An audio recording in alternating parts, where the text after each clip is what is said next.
Good afternoon. My name is Mahendra Verma, and I am describing a further of pharmaceutical chemistry to antiseptic and disinfectant. हमने यहाँ तक पढ़ लिया था, हेक्साक्लोरोफिन तक पढ़ लिया था. And next compound is liquid phenol.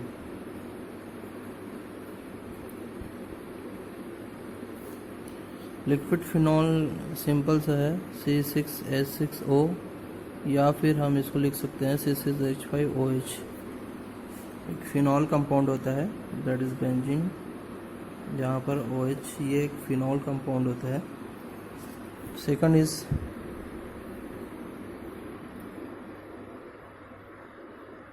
Nitrofurantoin.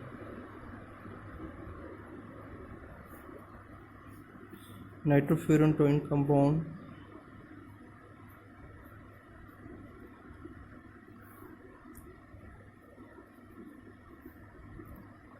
ये ऑक्सीजन है, माइनस प्लस हो जाएगा नाइट्रोजन में, और एक यहाँ पर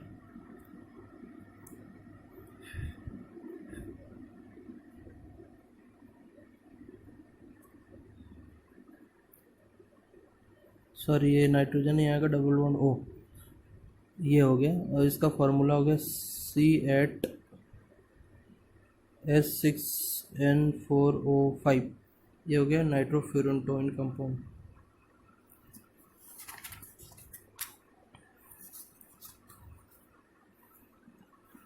next compound is क्लोरोक्रिसॉल.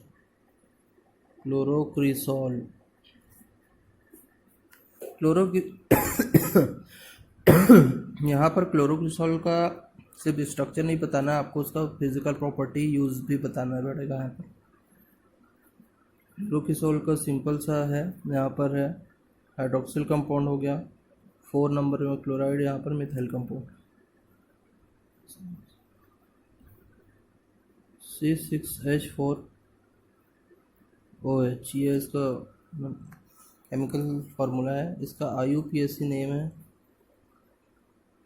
That is 4 chloro. ये यहाँ से स्टार्ट होगा, 1 2 3 4 क्लोरो 3 मिथाइल फिनॉल. ये 3 मिथाइल है, 3 मिथाइल फिनॉल हो जाएगा. प्रॉपर्टीज देखेंगे इसका. एक सॉलिड होता है वाइट, और फिर कलरलेस भी बोल सकते हैं. सॉल्युबिलिटी इसकी होती है सॉल्युबल इन वाटर में सॉल्युबल होता है, बट स्लाइटली सॉल्युबल होता है अल्कोहल में. Slightly soluble in alcohol. Use देखेंगे इसका. ये एंटीसेप्टिक का काम करता है and preservative. Antiseptic and preservative का काम करता है ये क्लोरोक्रिसॉल.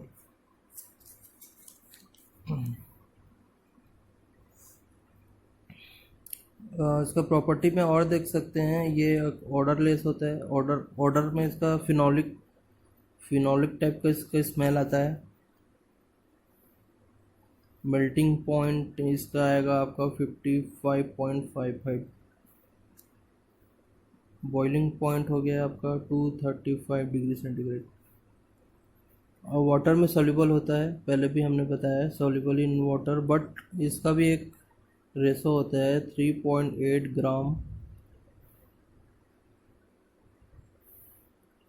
पर लीटर एट 20 डिग्री सेंटीग्रेड. एक पानी के लिए है, वाटर के लिए है. 3.8 ग्राम जो कंपाउंड है क्लोरोक्रिसॉल, उसको पर लीटर में 20 डिग्री सेंटीग्रेड में जब हम उसके हीट करते हैं तब वो सॉल्युबल होगा.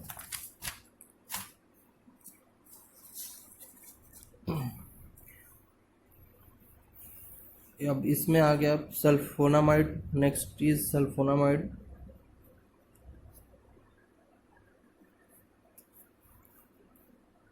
Sulfonamide is the compound which is attached with heterocyclic compound with sulphide compound. और ये एक एंटीबायोटिक कंपाउंड, एंटीबायोटिक इसकी प्रॉपर्टी होती है।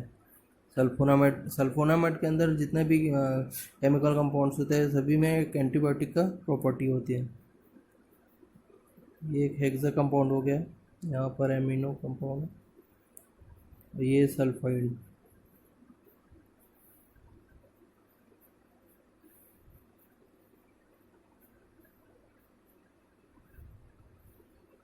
ये सल्फोनामाइड का स्ट्रक्चर है जो मेन इसका स्केलेटल होता है, और यहाँ पर अलग अलग कंपाउंड ऐड होती हैं तो उसका नाम अलग अलग आता है, बट ये एक सल्फोनामाइड कंपाउंड है और इसी में ही अलग अलग कंपाउंड आते हैं। और नॉर्मली इसका यूज़ ये टॉपिकली यूज़ होता है ये सल्फोनामाइड्स का।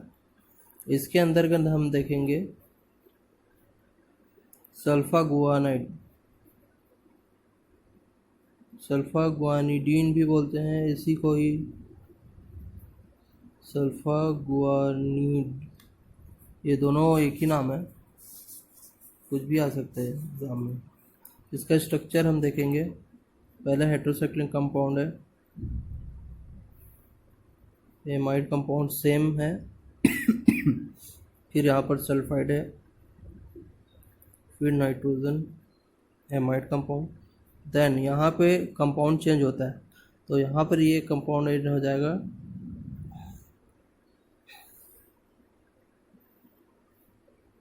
NH2NH। ये हो गया सल्फागुआनाइड, दैट इज C7H10N4O2S। अब इसका IUPAC नेम देखेंगे हम, 2,4-एमिनोफिनाइल,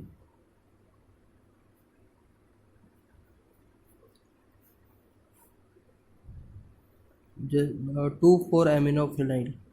ये जो मेन कंपाउंड होता है वहाँ से हम काउंट करेंगे, दैट इज 2 and 4, 2, 3 and 4, यहाँ से हम कंपाउंड करेंगे 2, 1, 2, 3, 2 and 4 एमिनोफिनाइल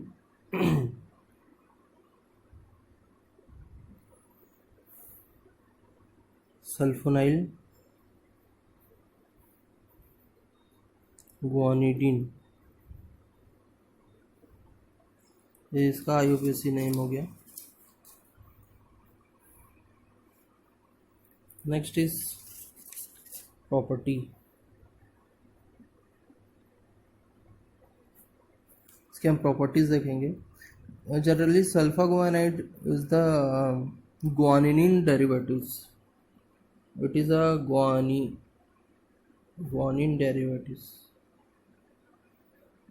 derivatives of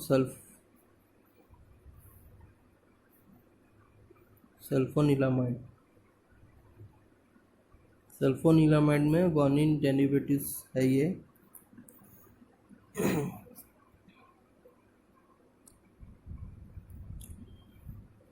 ये एक पाउडर होता है, that is crystalline powder, crystalline form में रहता है, ये क्रिस्टलाइन पाउडर होता है ये।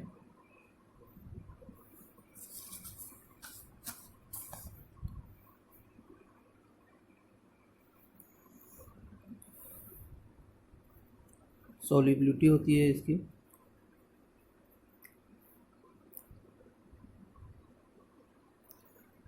ये सॉल्युबिलिटीज का हाइड्रोक्लोरिक एसिड में होता है, बट उसका भी एक मोलरिटी है, that is 1 molar of hydrochloric acid soluble in 50 mg पर ml। ये पर ml इसका हाइड्रोक्लोरिक एसिड रहेगा, 50 mg आपका रहेगा सल्फोनिलामाइड का। 50 mg सल्फोनिलामाइड को हम 1 मोलर हाइड्रोक्लोरिक एसिड का 1 ml में डिज़ोल्व करेंगे तो डिज़ोल्व हो जाएगा वो, ये है इसका। और सल्फोनिलामाइड पुअरली एब्जॉर्बेंट होता है गट से, दैट इज पुअरली एब्जॉर्ब। जो गट फ्लोरा होता है, गट फ्लोरा में वो पुअरली एब्जॉर्ब होता है बॉडी में। यूज़ इसका देखेंगे,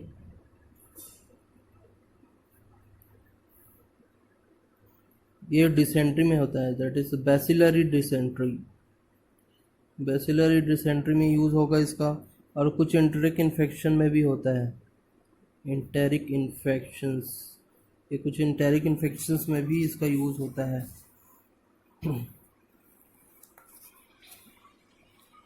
नेक्स्ट कंपाउंड इज सल्फा एसिटामाइड।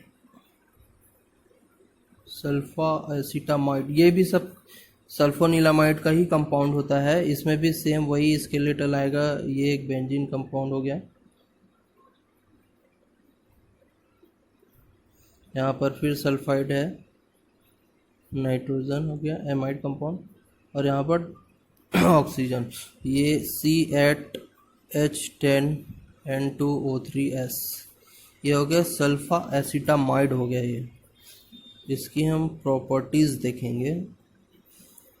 ये ऑर्गेनिक कंपाउंड होता है कंटेनिंग बेंजल सल्फोनामाइड होता है, सेम वही चीज़ है। बेंजल सल्फोनामाइड में कंपाउंड होता है with amino group. It is a organic compound containing benzyl sulfonamide,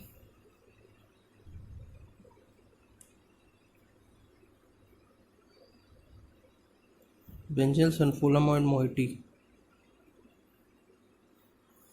with amino group, with amine group attached to benzene ring, attached to benzene ring।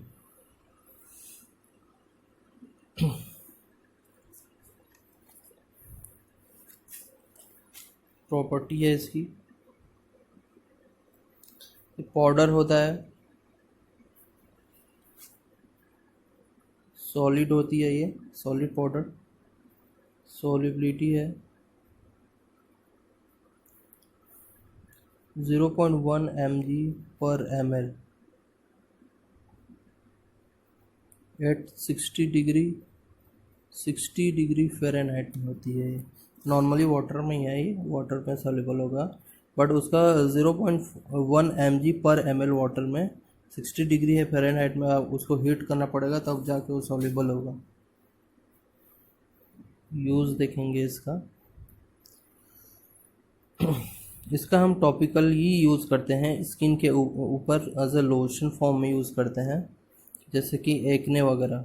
But ये जो topical lotion होता है वो 10% ही use होती है, इसमें 10% बेंजिल एसिटामाइड को हम फॉर्मुलेशन बना के एक्ने में यूज़ करते हैं।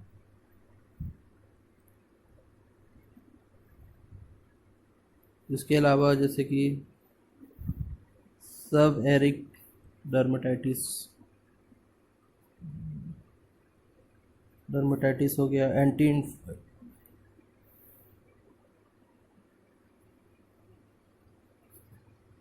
एंटी इन्फ्लामेटरी में यूज़ हो जाता है, ये एंटी इन्फ्लामेटरी में इसका यूज़ होता है।